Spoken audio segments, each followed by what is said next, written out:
So, today, Persona 5 Royal is releasing on damn near every platform, so I thought now would be the best time to talk about my thoughts on it and to give some spoiler-free tips for newcomers to the series. I really liked Persona 5 when I first played it on PS4, so I bought Persona 5 Royal on a whim just because this opportunity arose. Long story short, I thought it was just some DLC add-on. It's not. For people who have played the original Persona 5 and have liked it, you guys owe it to yourself to play Royal, because it really isn't just a new character and an extra couple hours of gameplay. That being said, I really can't justify the $60 price tag. This shit should really be $20 at this point. Royal came out before 2022, before COVID. That feels like an eternity ago, but get this. The original Persona 5 came out on PS3. Just let that sink in. It's kind of like if Naughty Dog remade The Last of Us, a game that came out on PS3, and then expected everyone to pay $60 for it on release. But they would never do that, right? Essentially, they are forcing you to buy a $20 game with $40 of DLC. Yes, you heard that right. The new releases of Royal will have all the PS4 DLC, whether you like it or not. I say like it or not, because 90% of the Royal DLC is purely cosmetic. You don't need the extra cracked personas that ruin the game, and the only DLC worth purchasing is retailing at about $10. The same shitheads that actually buy the personas are the same shitheads that buy the all-item unlock DLCs for Resident Evil. Now, I am a Persona 5 simp, with a hard S. I am biased, so take me telling you that this is still a worth buy with a grain of salt, because I myself will probably not be purchasing a Switch or PS5 version, because the Lord knows that there is still only 3 people who own a PS5, exactly 3, and I can't see myself purchasing a Switch copy if I am just going to literally plug it into my TV and play it docked. At that point, why wouldn't I just play the PS4 version, which I already own, and runs better? To be specific, this is not a global release for just anyone. It's for people who have played and liked the original Persona 5 and who have yet to get a copy of Royal. But it is also for people who have not played the original and who are attempting to see what the big hype is all about. For the latter, I am sorry I did not mention this sooner, but if you do not like traditional JRPGs, no, this shit does not count. You may check yourself out of the damn video and go watch something else, because you will be wasting your time watching this video. You could watch this guy.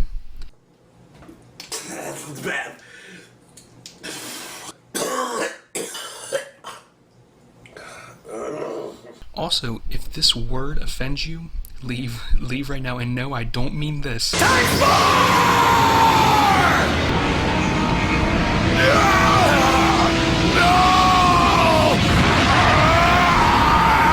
I mean this.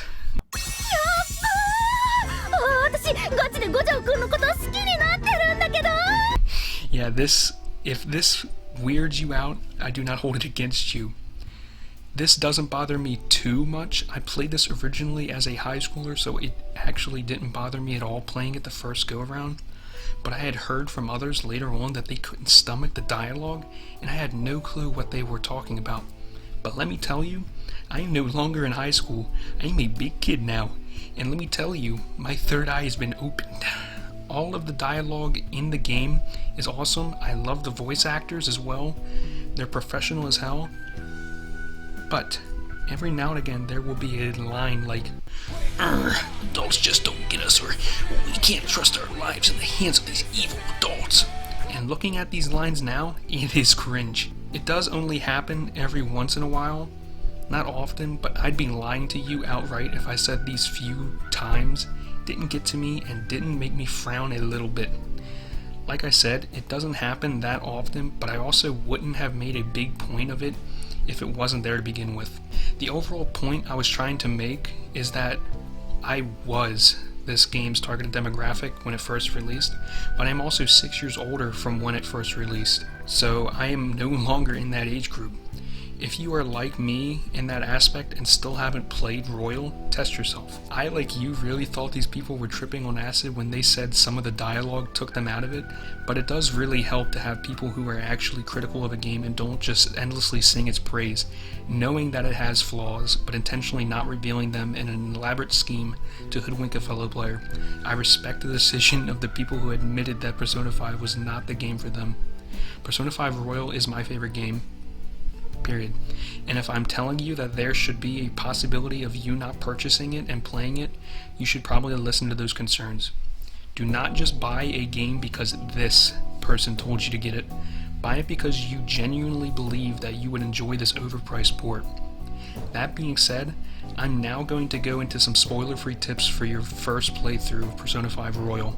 And this is more or less for people who haven't played the original game, but you're welcome to stay in case you learn something. Number 1, I feel like it's a rite of passage for most people, but do not work part-time jobs in-game. Essentially, your playthrough has a set number of days, and each day allows you 2 actions. Choose your actions wisely. Money in this game is not such a big deal.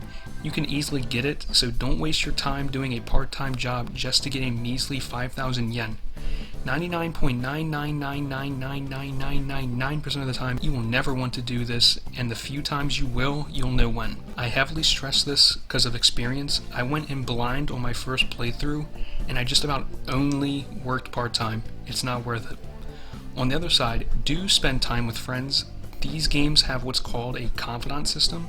Essentially, you make and talk to friends and unlock cool abilities from them, and the more you talk to them, the better rewards you get. Now, some confidants are way better than others. Some are absolute trash, and others are just the creme de la creme. I feel like they definitely attempted to balance this out in Royal, but for the most part, the trash are still trash and the best are still the best. Now, back to the whole 2 actions a day. There are some days you can and can't talk to a certain confidant, and certain days you may be able to talk to another. The second you press game start, your clock is ticking. And the game is not very lenient at all with being able to max all confidants on your first run through the game, which is why there are detailed calendars of to-do lists for you to follow to a T to max them all out. Don't do this. New Game Plus is a valid option, and I would not recommend just immediately researching a guide on your first playthrough. Just by playing the game, you will be able to gauge which confidants are good and which are bad. The first abilities you get from a confidant will give you a rough idea of what the next ones will be. As a rule of thumb, any confidants that save time or straight up give you more time are good because of the timer-like aspect of the game. Teammate confidants are also important to level up, but bottom line, if there's only one confidant you can talk to on a certain day, talk to them. They are more important than working at the part-time jobs.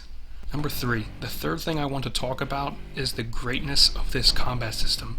It literally takes the good, yet somewhat generic Dragon Quest combat, and then goes, I said, ain't you forgetting something?